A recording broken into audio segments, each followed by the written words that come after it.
അങ്ങനെ ഒരു ചെറിയ ഇടവേളയ്ക്ക് ശേഷം ഞാൻ വീണ്ടും എത്തിയിരിക്കുകയാണ് കേട്ടോ. ഇടവേളയുടെ കാരണം ഞാൻ വഴിയെ പറയാം. അപ്പം ഇതൊരു സൺഡേ വ്ളോഗാണ്. വലിയ രീതിയിലൊന്നും ഇല്ലെങ്കിലും കുറച്ച് കാര്യങ്ങൾ മാത്രമേ ഞാൻ ഇൻക്ലൂഡ് ചെയ്തിട്ടുള്ളൂ. ചെറിയൊരു വ്ളോഗാണ് കേട്ടോ. ആൻഡ് കാരണം പറയാം. കാരണം എന്താണെന്ന് വെച്ചാൽ എൻ്റെ കണ്ണിന് ചെറിയൊരു പണി കിട്ടി. ചെറുതല്ല, അത്യാവശ്യം നല്ലൊരു പണി കിട്ടി. എന്താ വെച്ചാൽ എൻ്റെ കണ്ണിന് ചെറിയൊരു ഇൻഫെക്ഷൻ ഉണ്ടായി. അപ്പം ആദ്യം അത് വലിയ കാര്യമാക്കിയില്ല. ആദ്യം ഒരു പോളക്കുരു പോലെയായിരുന്നു വന്നത്. പിന്നീടത് ഇൻഫെക്ഷനായിട്ട് മാറി.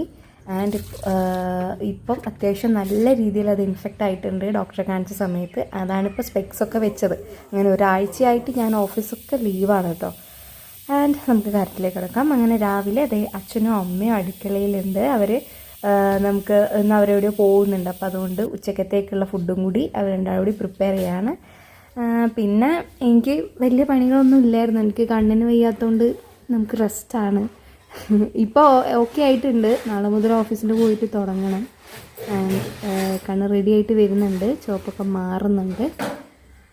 അങ്ങനെ പിന്നീട് ഞാൻ ഈ കണ്ണ് മാറാൻ ഏറ്റവും കൂടുതൽ ആഗ്രഹിച്ചത് ഒരു സംഭവത്തിന് വേണ്ടി മാത്രമാണ്. ഇതൊന്ന് കാണാൻ വേണ്ടിയിട്ട്. കാരണം എനിക്ക് ലാപ്പും സിസ്റ്റവും ഫോണും ഒന്നും എനിക്ക് യൂസ് ചെയ്യാൻ പറ്റാത്തൊരവസ്ഥയായിരുന്നു. അതുകൊണ്ടാണ് ഓഫീസ് വരെ ലീവാക്കിയത്. പിന്നീട് ഉച്ചയായപ്പോൾ നമ്മൾ നെയ്ച്ചോറും നല്ല ചിക്കൻ സ്റ്റൂവും കഴിച്ചിട്ടുണ്ടായിരുന്നു. അതിന് കൂടെ ഒരു ചെറിയൊരു സാലഡ് തട്ടിക്കൂടി ഉണ്ടാക്കിയ കേട്ടോ.